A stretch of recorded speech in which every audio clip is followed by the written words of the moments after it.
E o povo de Deus diz: amém. Graças a Deus, graças a Deus. Em nome do Senhor Jesus. Conta-se que naquela profissão de fé, né, que é aquele questionário que normalmente, principalmente antigamente, as igrejas faziam com os candidatos ao batismo. Então, às vezes ali, o candidato ao batismo tinha que responder quase a um concílio, né? Quase a um concílio. E quando se abria muitas vezes para as pessoas perguntarem, que nós batistas temos essa mania, né, de tudo ser democrático demais, perguntar demais, isso às vezes é problemático. E aí as pessoas perguntam as coisas mais diversas, né? Por exemplo, já ouvi perguntas assim: quando você desviar da igreja, você vai aceitar uma visita do povo da igreja? Ou seja, você já está pressupondo que a pessoa que está candidata ao batismo, um dia ela vai se desviar, né? Mas teve certa vez que alguém perguntou, viu, irmão Luiz, a um candidato ao batismo o seguinte: como que foi que você encontrou Jesus? E aquela resposta,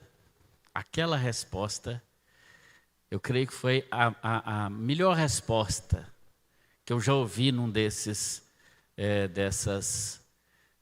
questionamentos.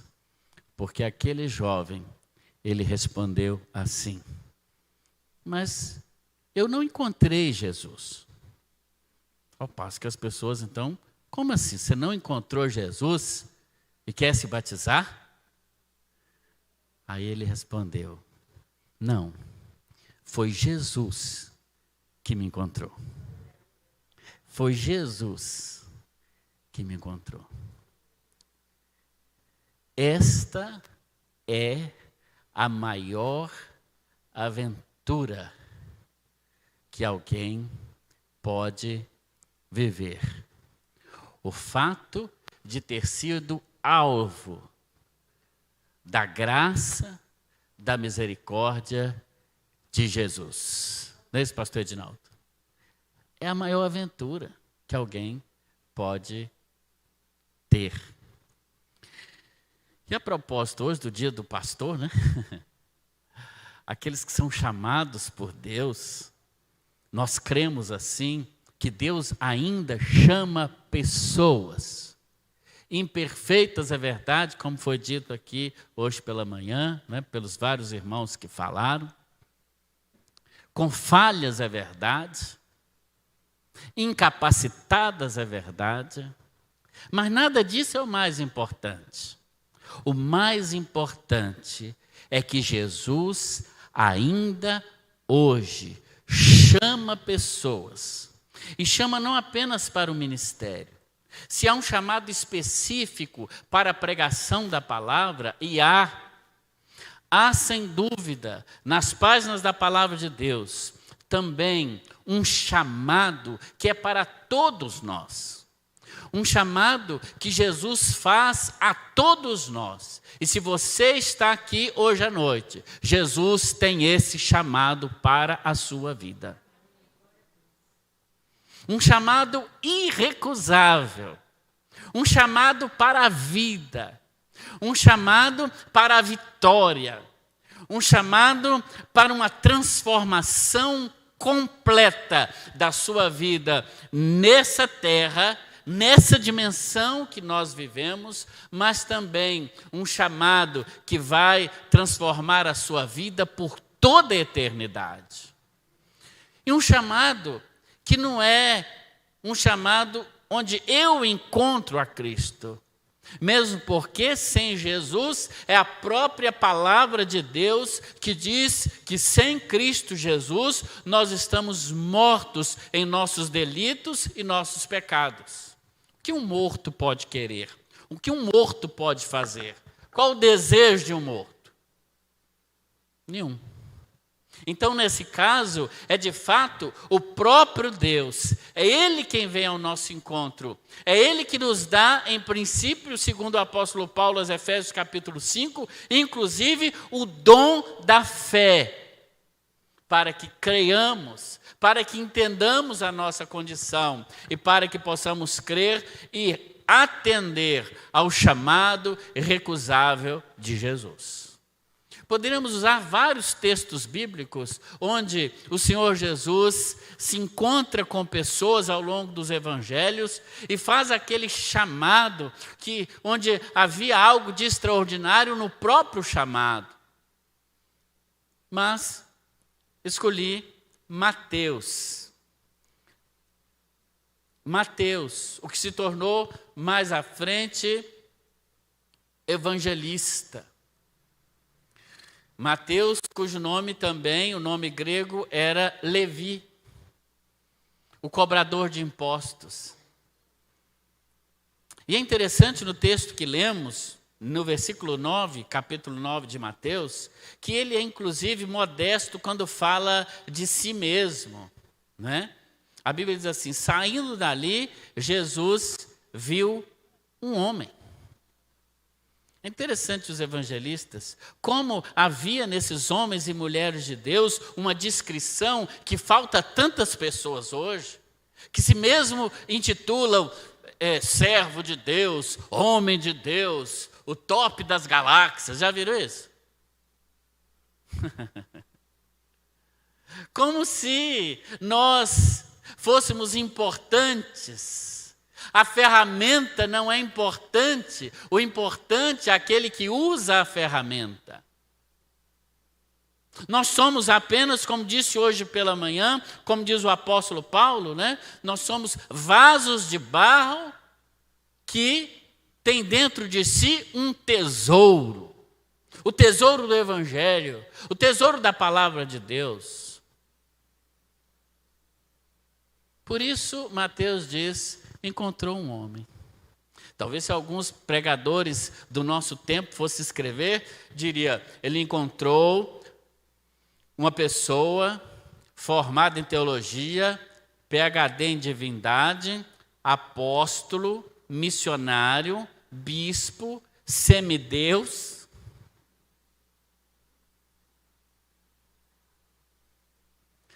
Porque infelizmente hoje para nós, mais importante parece do que aquele que chama é aquele que é chamado. E não é assim no reino de Deus.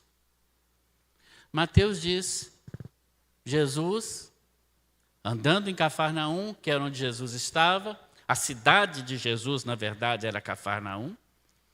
Ele cresceu, na verdade, ele nasceu em Belém, cresceu em Nazaré, mas viveu em Cafarnaum. A casa dele era Cafarnaum, mesmo porque na Galileia, em Nazaré, as pessoas não criam nele. Ele se mudou para a cidade vizinha, Cafarnaum.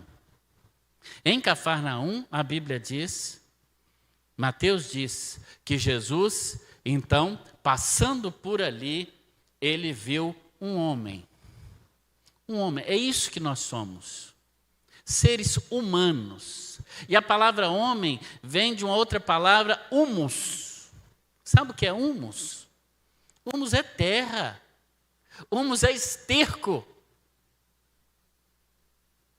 É isso que nós somos, nada. Absolutamente nada.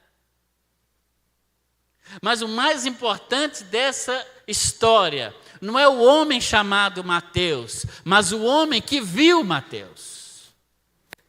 O texto diz: Jesus, passando em Cafarnaum, viu um homem chamado Mateus. Portanto, esse chamado irrecusável que o Senhor Jesus tem para mim, teve para mim, e tem para cada um de nós dos que estamos aqui hoje à noite, é um chamado de alguém que nos vê com antecedência. É um chamado de alguém que nos conhece profundamente, mesmo antes que nós o conhecêssemos. É isso que diz o profeta Jeremias, por exemplo, no capítulo 1 da sua profecia, no versículo 15. Diz assim o profeta, o Senhor dizendo a ele, né, e ele apenas registrando: antes que te formasse no ventre da tua mãe, eu te conheci, eu te consagrei e te dei por profeta as nações. Ou seja, você e eu fazemos parte dos planos de Deus antes mesmo que nós nascêssemos. Lembra da visita de Maria, a mãe de Jesus, a Isabel, sua prima? Como as crianças se comunicaram no ventre uma da outra?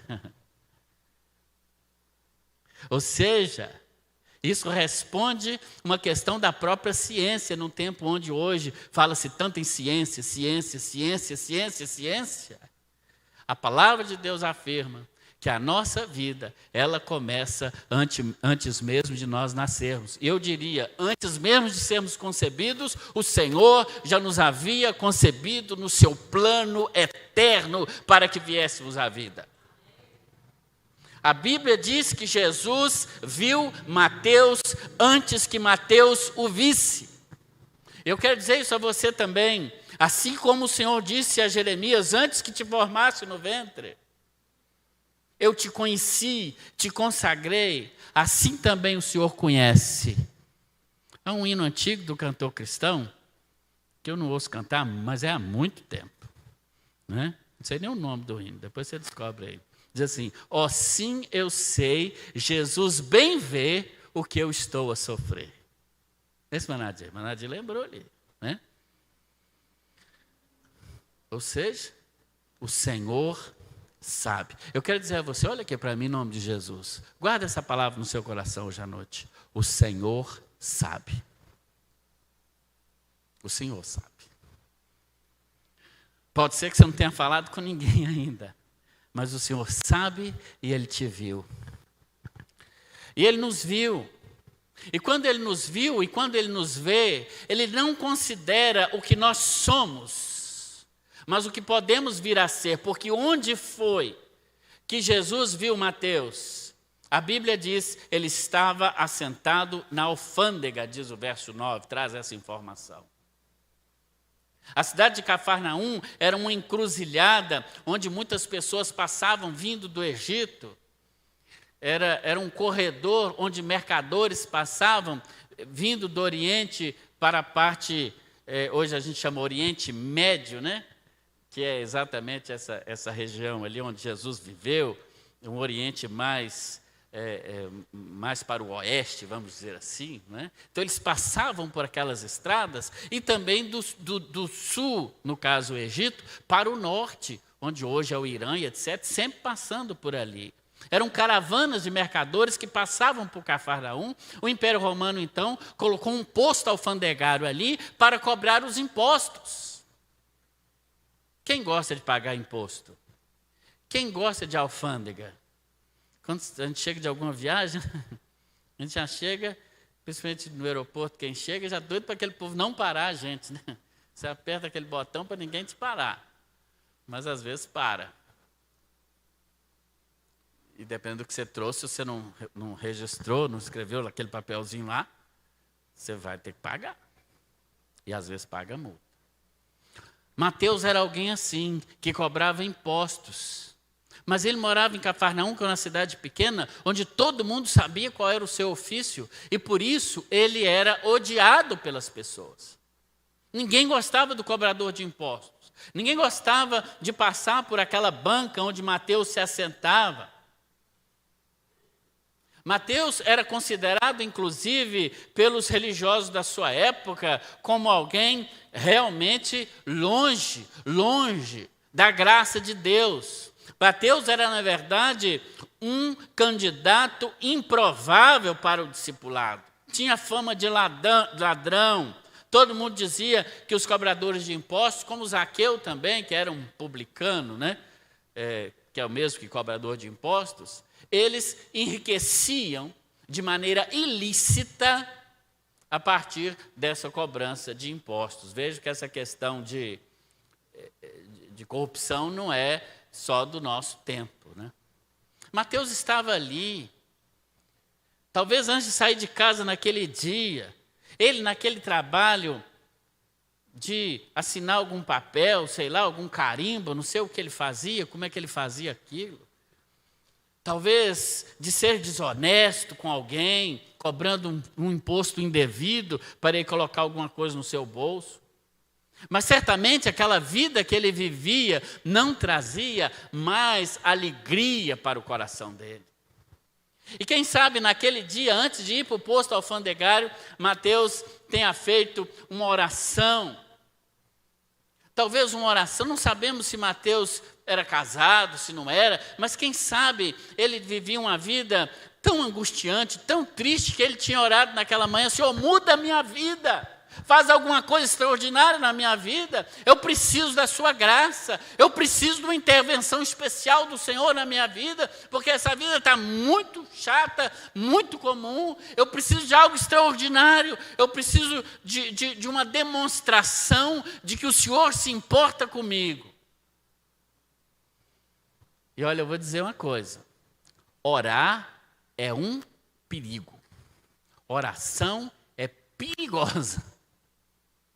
Porque quando você ora, é muito provável que Deus atenda. É muito provável que Deus atenda. Mesmo aqueles que são chamados.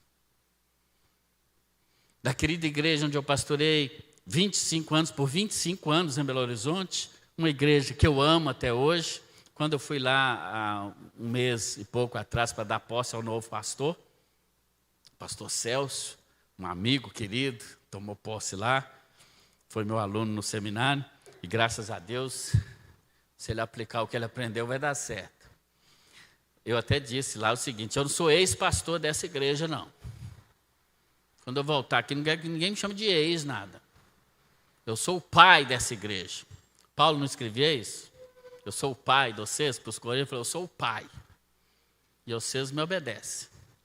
E falei para o pastor: você é meu genro. O problema é que depois que eu arrumei esse genro, está aparecendo outros candidatos por aí. Eu não estou gostando disso. Essa história de sogro não está suando bem comigo, sabe como? Depois vocês orem por mim sobre isso. Mas um dia, Deus colocou no nosso coração para nós orarmos. Eu tenho uma Bíblia lá em casa onde eu leio, já li algumas vezes ela toda. Estou terminando agora de novo, falava com meus alunos lá, mais uma leitura da Bíblia, não é? Está faltando 5 capítulos de Eclesiastes, não, de Ezequiel para eu terminar. Aí nessa Bíblia tem lá anotado na última página a data que a gente orava em cima da cama, chamava a turma toda. Subia todo mundo em cima da minha cama, igual o escorpião com os escorpiãozinhos, carrega na costa, lá era em cima da cama. E a gente ia orar. E tinha lá 3 motivos que a gente estaria orando. E um deles era: Senhor, nos mostra se ainda é tempo de continuarmos aqui. Nós queremos. Mas nós queremos que o Senhor nos mostre. Nós queremos que o Senhor nos dê uma direção. É isso? Pastor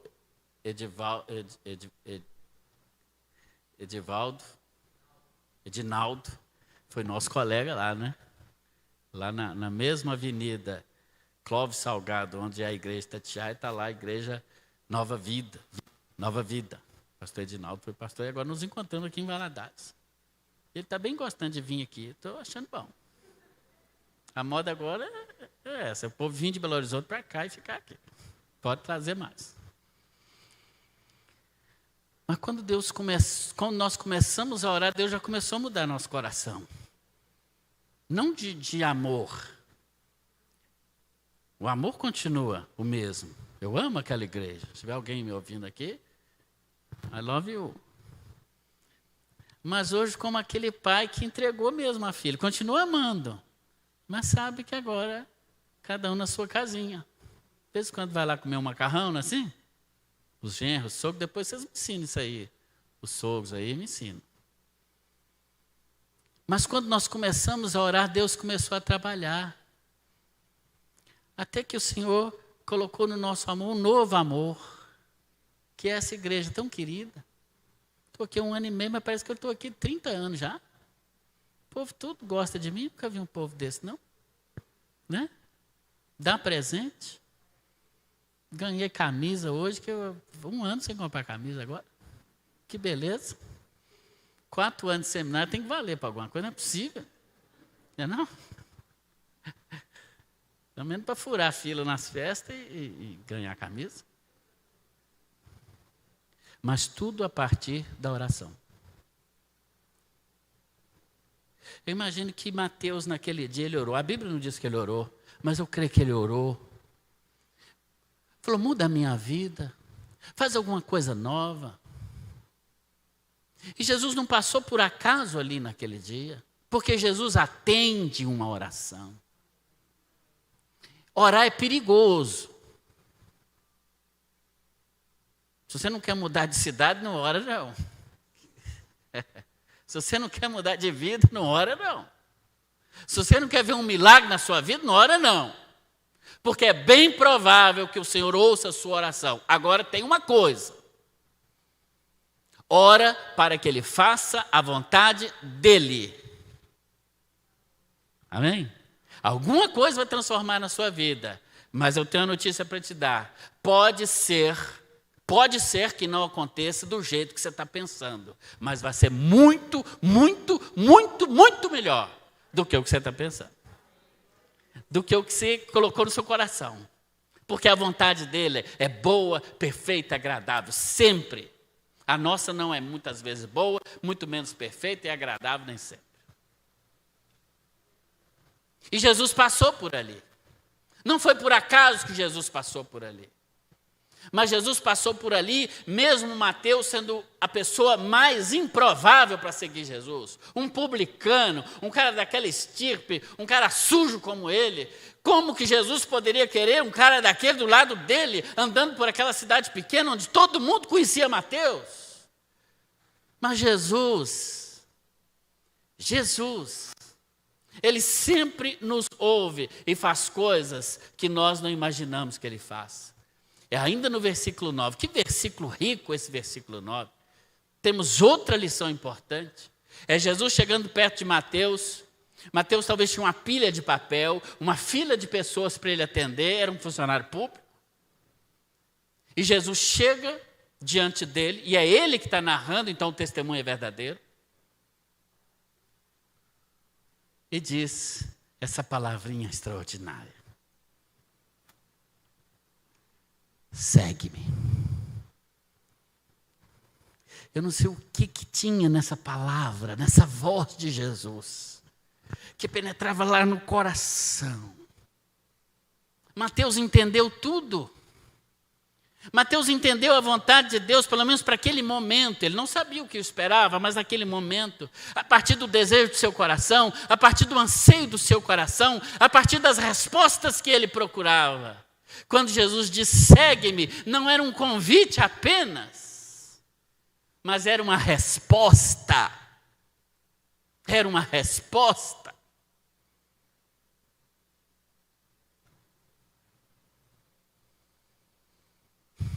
Um dia, os irmãos sabem um pouco dessa história.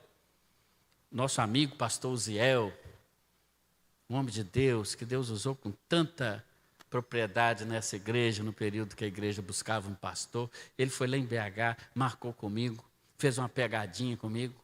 Depois ele tem que me pagar um almoço lá em Vitória, de preferência na beirada da praia. Mesmo porque eu paguei um almoço para ele lá, então ele está me devendo essa. Eu quero saber não sei o que lá de célula, porque a sua igreja, sei o quê, está com célula, blá, blá. Eu levei uma pilha de livro para ele. E ele não me devolveu, não, ele vai ter que me devolver. Eu acho que ele, célula, ele tá nem querendo saber disso, não. Expliquei para ele como é que era, como é que não era, os treinamentos, os retiros de encontro, de sei que lá, de vida vitoriosa, e ele fingindo que está bem interessado naquilo. Almoçamos, ele repetiu ainda. Ele come bastante, viu?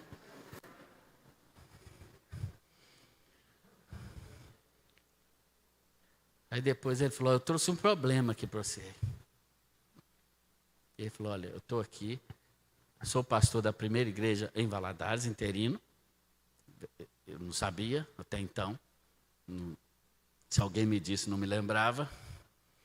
E ele disse, olha, eu vim aqui fazer uma proposta para você. Você ir para Valadares. Era o segue-me. E como eu já vim orando, não foi um convite, foi uma resposta. Só falei com ele, pastor, nós já estamos orando 1 ano e meio. Então, acho que você já está um pouquinho atrasado. E o que eu disse para ele foi o seguinte, olha, eu vou ter que conversar com quem manda, na verdade, né? Abaixo de Deus. Cheguei em casa, ela nem me perguntou nada, e essa dona é curiosa, viu, irmão? Eu passo um aperto com ela, vocês orem por mim sobre isso também. Que ela é curiosa. Ela nem perguntou nada, que eu tinha falado, o pastor assim está vindo. Eu falei, você não quer saber que o pastor de Vitória veio conversar comigo, não? Era hoje, né? Era, minha filha. Vamos conversar aqui, estou precisando, doido para conversar com você. Eu falei, ó, ele falou esse. Qual é a história do Manoá lá mesmo? Aí o que ela falou? Que ela fala de vez em quando. Demorou. Falou, é assim? Chamamos os meninos para cima da cama na hora da oração, contei para eles. Eles já vinham em Valadares, a gente passava aqui pelo menos 2 vezes por ano, né? E aí eles falavam que era muito quente, nem é nada, né? Está fazendo até frio. Quando eu cheguei para cá, o povo falou, você não viu nada ainda. Estou esperando até hoje para ver. Os meninos, todo mundo, vamos embora. Até a Bia, vamos embora, pai. Para GV. Falei, GV? É o segue-me. Não tem dúvida. Quando nós estamos no centro da vontade de Deus, pode nos chamar para onde for. Que se você está buscando aquela resposta, que você nem sabe qual é. Mas quando o segue-me vem, ele não é um convite, ele é uma resposta.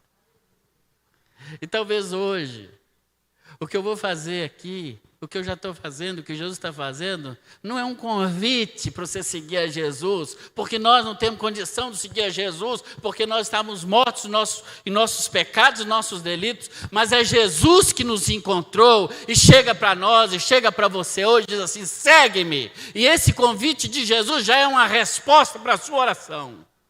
É uma resposta para o que você está buscando. E sabe o que Mateus fez? Ele cheio de papel na mesa, uma fila de gente para atender, olhando no relógio para dar a hora logo. O funcionário público diz que é assim, né? Não sei aqui, mas diz que é assim. Para ver 6 horas ele tem que sair, 5 horas ele já começou a guardar. Ele guarda a tesoura, daí mais 15 minutos a caneta. Mas isso é em outro canto, aqui em Valadares é diferente. Mas agora, quando ele ouve aquele segue-me de Jesus, e ele lembra toda a sua vida. O que a Bíblia diz? Mateus esperou terminar o expediente e chegou em casa. É isso que diz a Bíblia? Não, diz assim, no mesmo versículo abençoado 9. Ele imediatamente se levantou e o seguiu. Imediatamente ele levantou e seguiu a Jesus. Não dava tempo, o coração dele ansiava tanto por resposta, ansiava tanto por aquela nova vida, ansiava tanto realmente por aquele impacto que ele estava passando, que ele nem pediu licença para o chefe, ele nem pediu desculpa para a fila, ele nem olhou que tanto de trabalho que ele tinha que fazer, mas ele levantou imediatamente e talvez ele falou assim, demorou, vamos embora, é para onde? É para lá ou para cá? Uma vida sem sentido, quando Jesus nos encontra, Ele nos dá todo o sentido da vida. E o convite de Jesus é assim, simples. Simples. Tem gente que acha, mas o dia que eu encontrei Jesus, eu não chorei, não rolei, não pulei. Olha aqui para mim. O convite de Jesus não é espetacular. Jesus não te chama para ser espetacular. Espetacular é o diabo. Ele é que propôs para Jesus no deserto, olha, vai lá no cume do templo e pula de lá. Para todo mundo ver, chama a CNN Jerusalém para filmar. Você pulando e caindo igual uma pluma, porque a Bíblia diz que aos teus anjos dará ordens a teu respeito. Aí você chega no chão e cai assim espetacularmente, você vai aparecer no jornal das 8 horas da noite e todo mundo vai crer em você. Essa proposta de Satanás. Quem propôs que o evangelho dá ao mundo todo, dá prosperidade e coisa e tal, não foi Jesus que prometeu isso, foi o diabo. A única coisa que Jesus nos diz é: segue-me. É segue-me. E a garantia que nós temos é que junto com o seu convite, há a garantia de que estando com Ele, nós temos tudo. Não nos falta nada.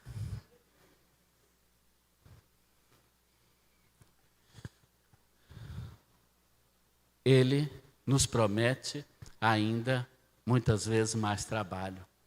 A proposta dele aos pescadores nas margens do lago de Genezaré, também chamado de Lago de Tiberíades, ou Mar da Galileia, foi: venham após mim, que eu farei de vocês pescadores de gente. Ele promete mais trabalho. Aliás, Jesus nunca chamou ninguém desocupado. Quando Jesus chamava as pessoas, ele não saía, chega na Praça Serra Lima, vamos ver quem está desocupado, à toa, que você não está fazendo nada, vem cá, vem me seguir, você podia ser meu discípulo. Você não está fazendo nada, você está à toa, então vamos. Você outro está aqui, não, vamos, não. Todas as pessoas que Jesus chamou já estavam em alguma atividade, trabalhando. Ainda que fosse contra o reino, como o apóstolo Paulo, que trabalhava contra a igreja, mas Jesus viu aquele atacante do time adversário e falou: esse vai ficar bem no meu time, esse joga bem. Vem cá, como diz Ananias, esse para mim é um vaso escolhido. Esse aqui, por bem ou por mal. Como Paulo demorou a converter, falou: vem cá, você vai ser predestinado mesmo, você vem. Os outros vão ter que aceitar, mas você vem. Que bênção. Jesus te encontra hoje à noite e também requer uma resposta imediata. Não dá para despedir do pai e da mãe, como Jesus disse na parábola. Não dá para cumprir outra agenda. A agenda daquele que quer ser feliz ao lado de Jesus é obedecer imediatamente. Levantando-se, o seguiu. O seu cargo na alfândega poderia ser ocupado por outro. Mas o seu lugar no discipulado ao lado de Jesus, ninguém poderia ocupar. No início do meu ministério, recém-formado, a igreja, que eu já disse para os irmãos, ainda estava no seu início, éramos naquela época menos de 30 pessoas. Sequer tinham condições de me pagar um salário, eu estava me preparando para casar. Vou falar o ano, não, senão vocês vão descobrir que eu sou do século passado. Eu trabalhava no Colégio Batista, mas não de professor, eu trabalhava no almoxarifado para aguentar pagar a minha faculdade, porque não tinha igreja para pagar. Negócio de teologia, nunca ninguém pagou nada para mim. Tinha que comprar geladeira. Não é, irmã? Fiz um consórcio de dinheiro, eu comprei uma geladeira. O sofá foi depois, mas a gente arrumou uns mofadão, botava lá, era até chique, umas mofadas no chão, o povo achava que era nova moda, era nada, porque eu não tinha dinheiro para comprar o sofá ainda. Mas o Senhor botou no meu coração e falou assim: você tem uma igreja para cuidar? É 30 pessoas, mas é o povo que você tem que cuidar. Na verdade era 27. E agora você vai ter uma esposa para você cuidar. Casei em janeiro de 96. Fui no meu chefe e falei: eu quero ir embora. Estou pedindo conta. Mas por quê? Porque eu estou casando. Ele falou: você tinha que fazer o contrário. Porque nós estamos pensando em te botar como encarregado do almoxarifado. Olha que cargo interessante. Nada contra. Eu falei: opa. E o encarregado do almoxarifado ganha tanto. Era um pouquinho mais. Só que eu já tinha combinado com Deus. Porque o Satanás é um bicho endemoniado. E ele, quando você tem um negócio... ele é. Pode estar certo disso que ele é. E ele... Viu, irmão Israel? Ele propõe coisa melhor para você. Às vezes é um melhorzinho, nada, mas você fica pegado aquilo, oh, vai melhorar. Vai nada, é mixaria de nada, e você gasta mais ainda. Às vezes é melhor você não ganhar, que você não gasta com besteira. Quanto mais você ganha, mais besteira que você compra. Lá em casa um tal de querer comprar Nutella. O trem é caro para danar. Nutella. Sucrilho. Minha época, sucrilho era uma farinha de milho com aqueles beiju assim, botava um café lá dentro e fazia aquela jacuba e mandava bala. Hoje não, que é sucrilho. R$8 uma caixinha desse tamanho. Está gastando besteira. Não, nós vamos aumentar o seu salário. Você vai ser o chefe, o boss aqui das galáxias, aqui do almoxarifado. O capetinho falou, chefe do almoxarifado, você tá que tá. Hein? Aí eu balancei a cabeça assim. Falei, não. Eu lembro direitinho o que eu falei. Falei, trabalhar no almoxarifado, ser chefe é muito bacana. Mas tem muito mais gente que pode fazer isso. Pastorear a minha igreja. 27 mesmo, minha igreja. Só eu posso fazer, porque só eu fui chamado por Deus para isso.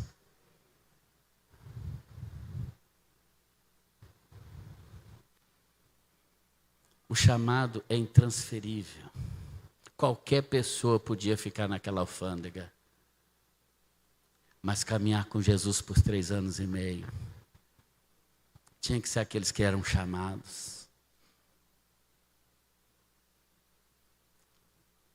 E Jesus olhou para ele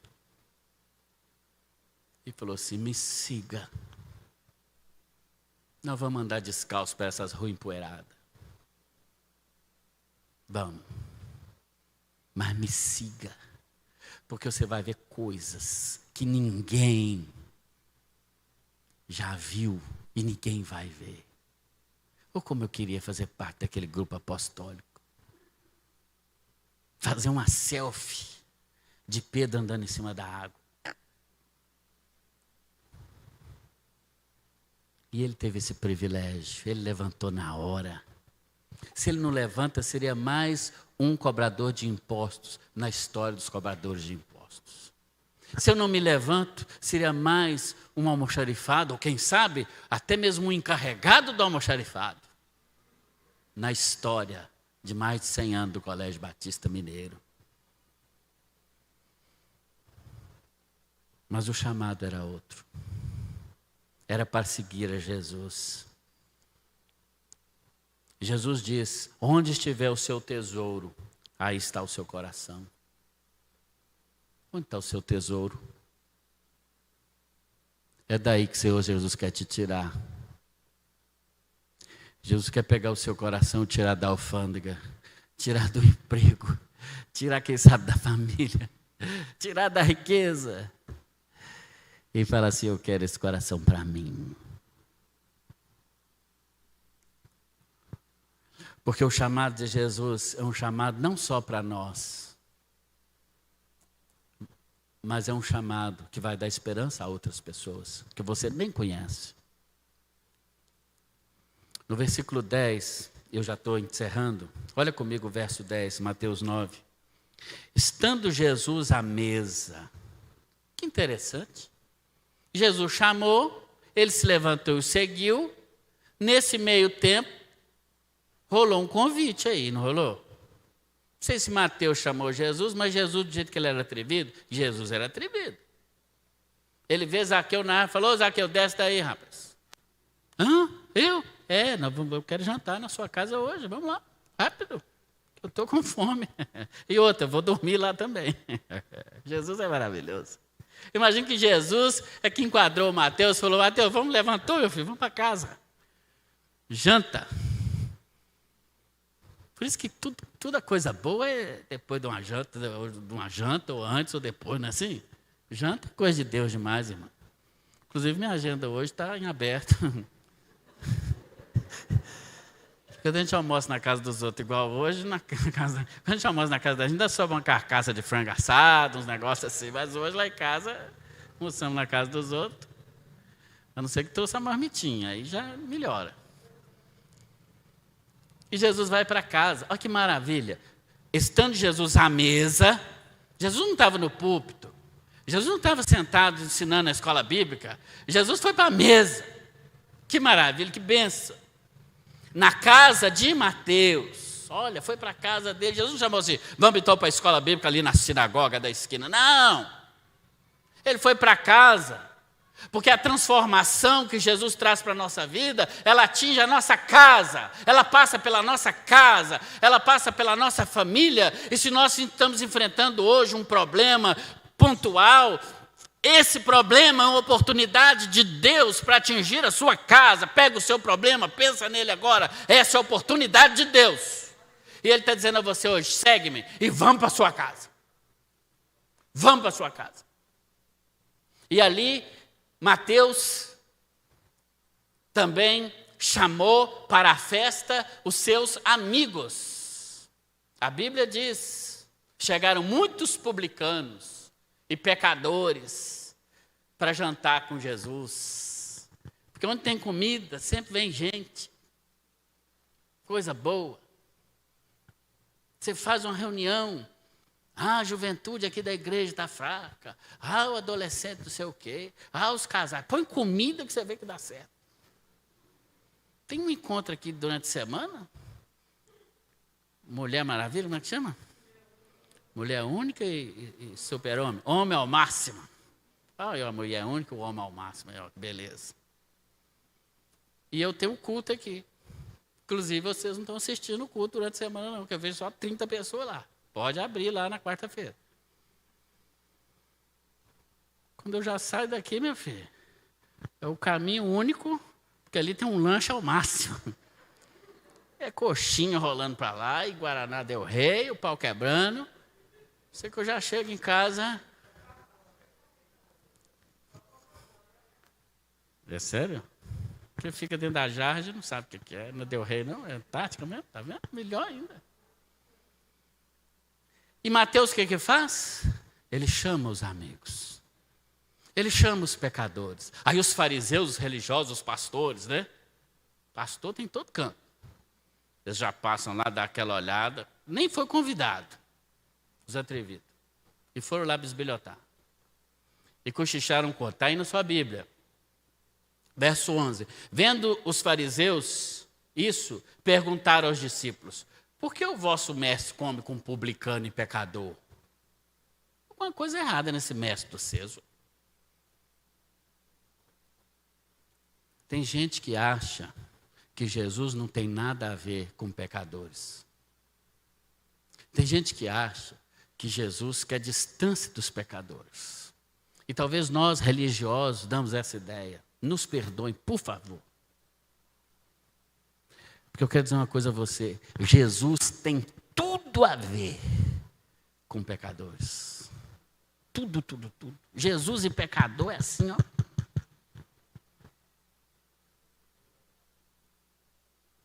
E ele explica por quê. Ninguém perguntou a ele, mas ele explica por quê. Quando ele ouve isso, verso 12 e 13, ele diz, não são os sãos que precisam de médico. Como se os fariseus fossem sãos. Jesus está sendo irônico, na verdade. Porque o doente da história são os religiosos. Preconceituosos. Exclusivistas. Tinha que seguir os ditames da religião deles. Mas Jesus, numa ironia, diz, não são os sãos que precisam de médico. Mas os doentes. E ele cita o profeta Oséias, que disse lá no Antigo Testamento, palavra do Senhor, misericórdia quero e não sacrifícios. E ele explica, porque eu não vim chamar justos. Veja que é ele que chama. Eu não vim chamar justos, mas eu vim exatamente chamar pecadores para o arrependimento, para a metanoia, para uma mudança de mente, para uma mudança de vida. E os encontros de Jesus sempre terminam com festa. O chamado de Jesus sempre termina com festa. Jesus aprova a atitude de Mateus, porque ele deu esperança a outras pessoas. Olha pessoas à sua volta. Você que é membro da igreja ficou de pé na hora que eu mandei falar ou pedir para você falar com os visitantes. Querido, há pessoas à sua volta e você precisa fazer festa para elas e chamar Jesus para participar, e ele vai. Há pessoas que você só vai alcançar abrindo a sua casa. Eu não sei porque hoje nós temos tanta resistência à ideia da igreja nas casas, à ideia de abrir os lares. Como nós somos tão centralizados nos prédios. Quando o evangelho sempre está falando da casa. E Mateus abre a sua casa. E ele dá esperança aos seus amigos. Há pessoas à sua volta que você é a resposta para as perguntas dela. Talvez você esteja tão centrado no seu problema e Jesus quer dar resposta hoje. Amém ou não? Amém. Uma meia dúzia acha que sim. Outras não sei o que estão pensando. Mas, talvez, Deus quer também resolver o seu problema para você servir de testemunho para pessoas que estão próximas de você, vivendo conflitos às vezes até piores do que os seus. São os doentes que Jesus diz. E ele vai usar a sua vida, como usou a de Mateus, para dar esperança a outras pessoas. E veja que Mateus, ele deu esperança não apenas àquelas pessoas da sua época. Nós estamos lendo o texto que ele escreveu. Mateus, no meio do grupo dos discípulos, talvez fosse, ao lado de Lucas, o mais erudito. Ele sabia usar a pena, a caneta. Ele era o cobrador de impostos. Precisava ter alguma habilidade, algum conhecimento para aquela função tão importante para o governo. Ele tinha que saber usar bem a sua mente, a lógica, para fazer o seu trabalho. E Jesus diz, esse artilheiro tem que vir para o meu time. Quem Jesus incumbiu, ou o Espírito Santo incumbiu para escrever a própria história de Jesus? Não foi Pedro o pescador. Talvez se fosse Pedro, ele não contaria as várias vezes em que ele realmente deu uma nota no grupo apostólico, né? Pedro era bem rude com a escrita. Mas Mateus sabia. E Deus disse, eu preciso da sua habilidade. Você vai escrever a minha história. Mateus é conhecido como aquele evangelista que apresenta realmente Jesus como Filho do homem, como Deus que se fez carne, habitou entre nós, como Deus humano. Mateus fala do reino dos céus também. E a partir da escrita do registro feito por Mateus, é que nós estamos hoje aqui, refletindo nessa passagem, refletindo nesta palavra e refletindo naquilo que o Senhor usou esse servo dele para usar. Mateus deixa o banco da coletoria para usar a sua pena. Ele deixa um emprego importante que dava estabilidade para ele. Ele deixa a sua condição financeira, que certamente era boa. Mas ele ganha algo. Ele ganha uma missão para a vida que trouxe alegria para o seu coração, que trouxe certeza para as suas incertezas e que trouxe aquilo que todos nós buscamos, trouxe sentido para a vida dele, no nome de Jesus. Olha aqui para mim, eu quero encerrar essa palavra, mas eu quero dizer a você que hoje Jesus te encontrou, que Ele está passando por aqui, na nossa coletoria. Onde está o seu foco? Onde está o seu coração? O convite dele ainda está de pé e ele está chamando você hoje à noite, dizendo, olha, me siga. Por enquanto eu não estou te prometendo nada, mas eu só quero que você me siga. Me siga. Você vai ver coisas extraordinárias que ninguém viu até hoje, nem vai ver no futuro. Você vai ser um discípulo. Você vai cear na minha mesa. Você vai estar comigo. Você vai se envolver na maior aventura que alguém pode se envolver. O convite de Jesus está aberto. Eu queria que a igreja estivesse orando agora em nome de Jesus. Porque talvez você está aqui hoje à noite como Mateus esteve ali. Ele talvez nem se sentia digno de pedir nada a Jesus, nem de seguir a Jesus, mas Jesus conhecia o seu coração e já tinha visto a sua vida. Ele já tinha visto o escuro da sua alma, o profundo do seu coração, onde só o Senhor Jesus vê. E Ele não passou por ali à toa, assim como você não está hoje à noite aqui à toa.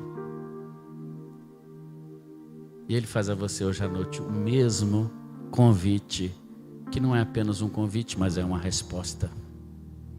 Segue-me. Um dia eu resolvi seguir a Jesus. Foi a maior aventura da minha vida. É verdade que às vezes traz alguma incerteza. Ele muda a gente. Ele não dá aquilo que a gente pede, mas dá coisas melhores ainda. Porque estamos no centro da vontade dEle. Esse é o melhor lugar do mundo.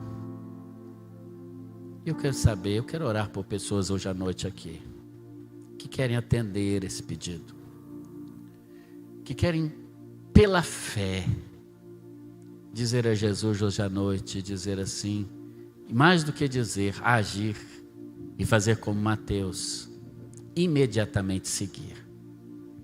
Eu não posso garantir o que te espera, não posso garantir, não garanto mesmo. Mas eu quero dizer que se Jesus estiver com você e você levar Ele hoje à noite para sua casa, a sua vida vai ser transformada para sempre, nessa vida e na eternidade, para melhor. Como a minha tem sido transformada. Deus me deu uma família maravilhosa, um ministério, agora uma nova família. Deus é maravilhoso.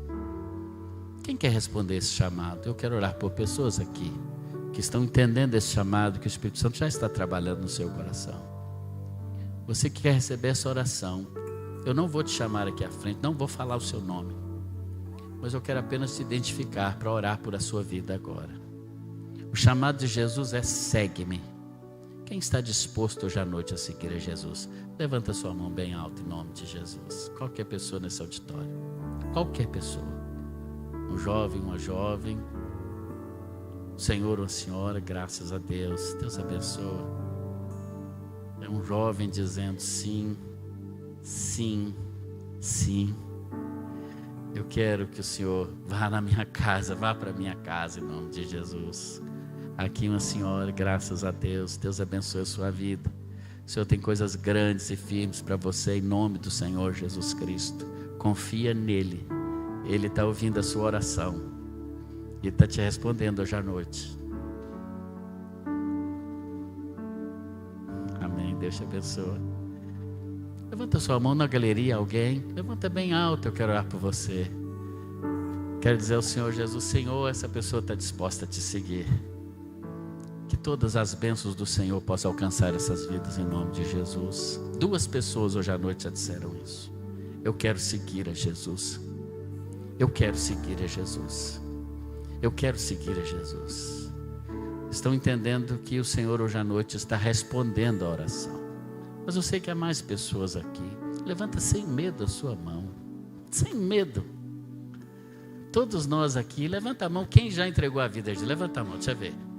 Todo mundo já entregou a vida a Jesus. Olha para você ver, não é vergonha nenhuma. É bem verdade que o discipulado ele tem alguns percalços, mas é a melhor coisa da vida. Pode fazer isso no nosso meio, não precisa ficar com vergonha. Que nós queremos abençoar a sua vida. Você sai daqui hoje à noite abençoado pelo Senhor. Vá para a sua casa, receba o Senhor Jesus, experimente e viva essa maravilha que é a vida com Ele. Mais alguém? Qualquer pessoa. Qualquer pessoa. Nós vamos orar então. Vamos orar em nome de Jesus por essas vidas que hoje à noite disseram sim para Jesus. Ó Deus, muito obrigado pela Tua palavra. Ó Deus, como o Seu chamado é extraordinário, magnífico, maravilhoso, Senhor. Como nós nos alegramos, ó Pai, de ter sido encontrados por Ti um dia, porque nós não tínhamos sequer condições de tomar posição nenhuma diante do Senhor. Mas o Senhor nos viu, mesmo apesar de quem nós somos. O Senhor nos viu, nos tirou daquele charco de lodo imundo e nos trouxe para o reino do Filho do seu amor, para a luz. Senhor, muito obrigado, porque o Senhor nos viu na alfândega, o Senhor nos viu nos bares, o Senhor nos viu em tantos lugares onde nós estávamos, o Senhor nos viu na nossa casa, naquele quarto trancado onde estávamos, um estado depressivo, mas o Senhor abriu aquela porta, abriu aquela janela e deixou a luz do Senhor entrar. Oh Deus, muito obrigado. Obrigado porque ainda hoje o Senhor resgata vidas, essas vidas que hoje estão entregando suas vidas a Ti. Ó Deus, cumpre na vida delas todas aquelas promessas que o Senhor tem para aqueles que Te seguem, por aqueles que tomam essa decisão bendita de seguir ao Senhor, e que os acompanhem também todas as bênçãos oriundas do Teu trono da graça, e que o Senhor mesmo nos abençoe. Que o amor de Deus, o nosso Pai, que a graça salvadora do Senhor Jesus Cristo, que a comunhão e as consolações do Santo Espírito de Deus estejam com essas vidas que hoje entregam-se ao Senhor, com esta igreja, com as igrejas dessa cidade que proclamam o Teu nome, independente da denominação, e com todo o povo do Senhor, reunido e espalhado por sobre toda a face da terra, no nome bendito do Senhor Jesus Cristo. Amém, amém e amém. Graças a Deus, graças a Deus. Você pode se colocar em pé agora? Vamos responder essa mensagem, vamos responder ao Senhor e vamos dizer a Ele o quanto Ele é importante para nós, e vamos louvá-lo em nome do Senhor Jesus.